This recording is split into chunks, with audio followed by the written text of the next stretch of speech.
மதத்தை உயர்த்தி பிடிப்பதற்காக தமிழ் மொழியை தாழ்த்தி பேசிய அமைச்சர் மரிய வில்சன் பகிரங்க மன்னிப்பு கேட்க வேண்டும் என தமிழக பாஜக தலைவர் நயினார் நாகேந்திரன் வலியுறுத்தியுள்ளார்.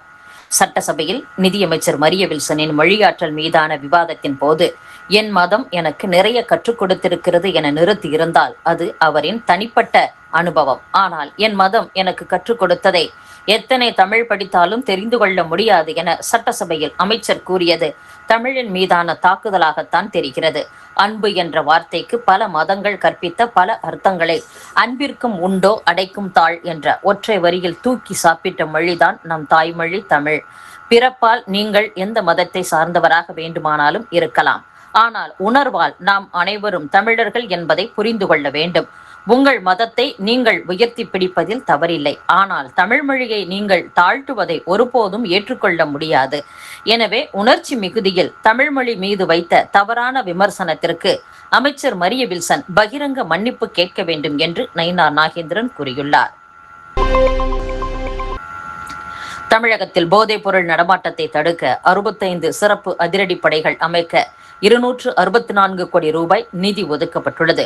தமிழக முதலமைச்சராக விஜய் பதவியேற்ற போது போதைப் பொருள் நடமாட்டத்தை தடுக்க மாவட்டம் தோறும் சிறப்பு அதிரடிப்படை அமைக்கப்படும் என அறிவித்தார்.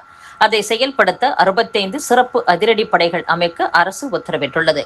முதலமைச்சர் விஜய் அதிரடிப்படையை இன்று தொடங்கி வைக்கிறார். சிறப்பு அதிரடிப்படைக்காக நிதி ஒதுக்கி உள்துறை செயலர் மணிவாசன் வெளியிட்டுள்ள அரசாணையில் போதைப் பொருள் நடமாட்டத்தை தடுக்க 65 சிறப்பு அதிரடிப்படைகள் அமைக்கப்படுகின்றன. இவை முதலமைச்சரின் நேரடி கட்டுப்பாட்டில் இயங்கும்.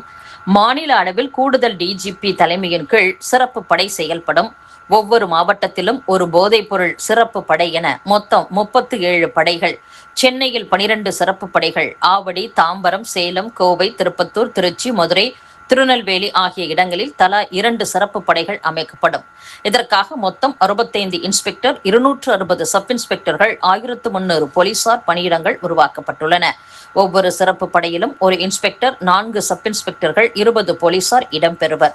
போதைப் பொருள் தடுப்பு பணியின் தலைமையகம் கூடுதல் டிஜிபி தலைமையில் இயங்கும். இதற்காக 264 கோடி ரூபாய் நிதி ஒதுக்கப்பட்டுள்ளது என்று கூறப்பட்டுள்ளது.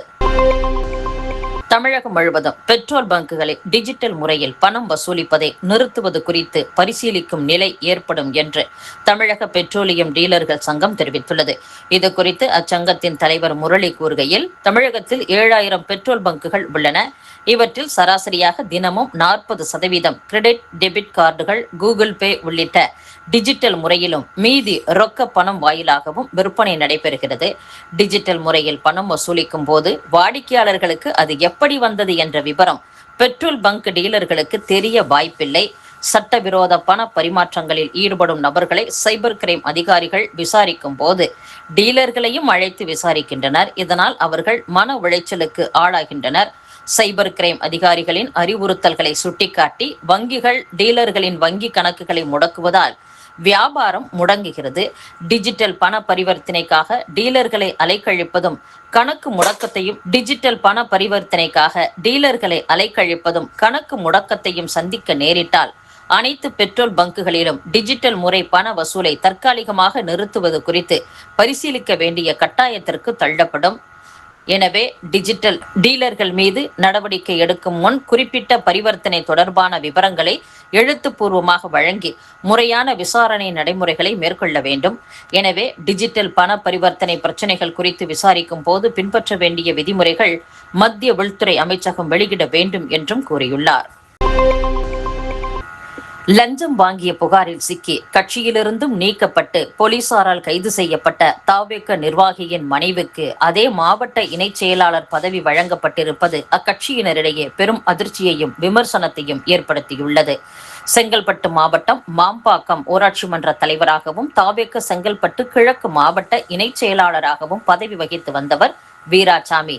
இவர் ஒப்பந்ததாரர் நவீன் என்பவரிடம் பணி உத்தரவு மற்றும் பணிகளுக்காக ஜிபே மூலம் 1 லட்சமும் நேரில் 30,000 ரூபாயும் லஞ்சமாக பெற்றதாக கூறப்படுகிறது.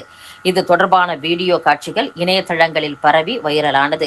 இதையடுத்து வீராசாமி மீது கட்சி ரீதியாக நடவடிக்கை எடுக்கப்பட்டு கட்சியிலிருந்து அதிரடியாக நீக்கப்பட்டார்.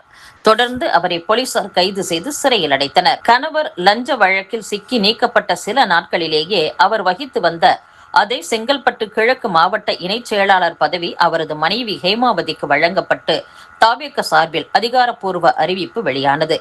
வீராசாமி ஒப்பந்ததாரரிடம் லஞ்ச பணம் வாங்கும் போது பக்கத்திலேயே அவரது மனைவி ஹேமாவதியும் அமர்ந்திருந்ததாக அந்த வீடியோ காட்சிகளில் பதிவாகி இருந்தது. லஞ்ச விவகாரத்தில் தொடர்புடைய நபரின் மனைவிக்கே மீண்டும் அதே பொறுப்பை தூக்கி கொடுத்திருப்பது அரசியல் வட்டாரத்தில் புருவத்தை உயர்த்த வைத்துள்ளது. கட்சியை கட்டுக்கோப்பாக வழிநடத்தும் முதலமைச்சர் லஞ்ச புகாரில் சிக்கியவரின் குடும்பத்திற்கே மீண்டும் முக்கிய பதவியை தாரை வார்த்திருப்பது தாவேக தொண்டர்களிடையே கடும் அதிர்ச்சியை ஏற்படுத்தியுள்ளது. விருதுநகர் மாவட்டம் சதுரகிரி மலைக்கு பக்தர்கள் இன்று செல்வதற்கு தடை விதித்து வனத்துறை அறிவித்துள்ளது. சதுரகிரி கோவில் பகுதியில் தொடர்ந்து காட்டுத்தீ பரவி வருகிறது. இதனால் பக்தர்களின் பாதுகாப்பை கருத்தில் கொண்டு மலையேற தடை விதித்துள்ளது. காட்டுத்தீயின் தன்மையை பொறுத்து ஆடி அமாவாசை தினத்தன்று பக்தர்களை மலையேற அனுமதித்து குறித்து முடிவு செய்யப்படும் என்றும் வனத்துறை தெரிவித்துள்ளது. இத்துடன் செய்திகள் நிறைவடைகின்றன. மீண்டும் நாளை சந்திப்போம். வணக்கம்.